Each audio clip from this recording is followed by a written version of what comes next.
আজকে আমরা শিখব লেটার রাইটিং ফরম্যাট বা ইনফর্মাল লেটার রাইটিং, যে একটি লেটার দিয়ে অনেকগুলো লেটার কিভাবে লেখা যায় তার নিয়ম এবং কৌশল। তো চলুন দেরি না করে শুরু করি।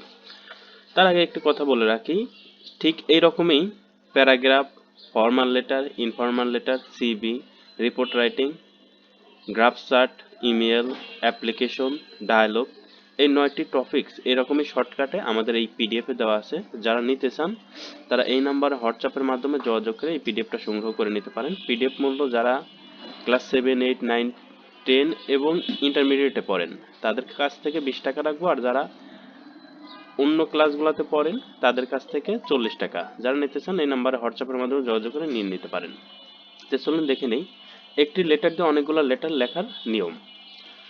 লেটারটা আমরা কি লিখবো? প্রথমে এই জায়গায় একটা তারিখ দেবো, যে তারিখে আমরা লেটার লিখবো সেই জায়গায় এই জায়গায় এইরকম ভাবে একটা তারিখ দেবো। তারপরে যার বরাবর লিখবো এই জায়গায় তার নাম এবং তার জেলার নাম বা তার দেশের নাম যার বরাবর লিখতেছি। ধরেন আপনি রহিম করিমের বরাবর লিখতেছেন, তাহলে এই জায়গায় কি হবে? এই জায়গা করিম এবং করিমের জেলার নাম হবে।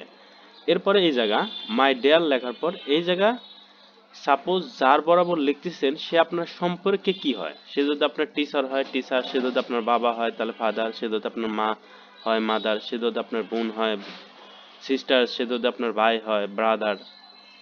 আপনার সম্পর্কে যা হবে এই শব্দটা এই জায়গায় ব্যবহার করবেন। এরপরে এখান থেকে শুরু করে এই অবধি যেমন দেওয়া আছে ঠিক এমনই হুবহুব লিখবেন। লেখার পর এইখান থেকে এই অবধি আপনাকে যে বিষয়ের পর লিখতে বলা হয়েছে সেই বিষয় সম্পর্কিত যদি পারেন ইংলিশে 4 থেকে 5টা বাক্য লিখে দেবেন। যদি না পারেন তারপরে বাংলিশ করে হলেও 2-1টা বাক্য অবশ্যই লিখবেন। এরপরে এখান থেকে এই অবধি যেমন দেওয়া আছে তেমনই লিখবেন।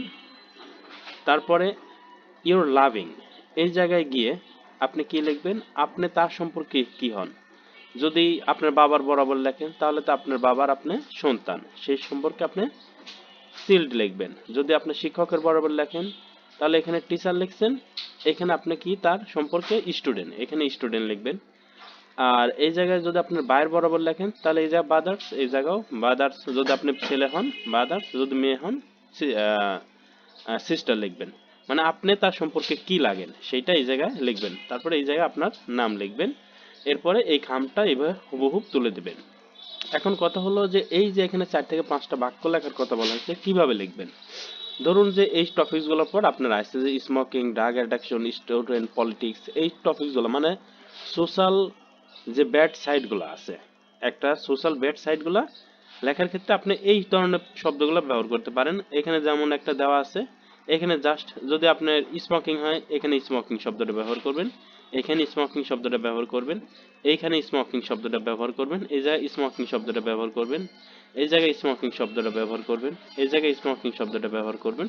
তারপর হুবহুব এইখান থেকে শুরু করে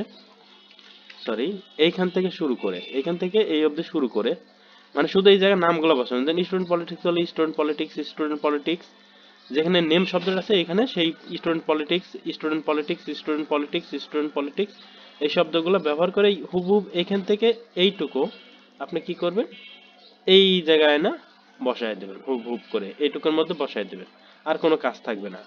এরকম আরো অন্য অন্য যে বিষয়গুলো আছে সেটা আপনার এই পিডিএফে দেওয়া আছে। অন্য অন্য যে টপিকসের উপর আপনারা লিখবেন এই পিডিএফে দেওয়া আছে। যারা নিতে চান তারা এই নাম্বারে হোয়াটসঅ্যাপের মাধ্যমে যোগাযোগ করে পিডিএফটা সংগ্রহ করে নিতে পারেন। তো আজকের ভিডিও এখানেই শেষ করছি। আশা করি একটা লেটার দিয়ে অনেকগুলো লেটার লেখার নিয়ম বোঝাইতে পারছি। আর এই ভিডিওটি আপনারা শেয়ার দিয়ে আপনাদের ফেসবুকে রেখে দিতে পারেন, যাতে পরীক্ষার আগে একবার হলেও দেখে গেলে আপনাদের উপকারে আসবে। আর চ্যানেলটা সাবস্ক্রাইব করে আমাদের পাশে থাকবেন। ধন্যবাদ।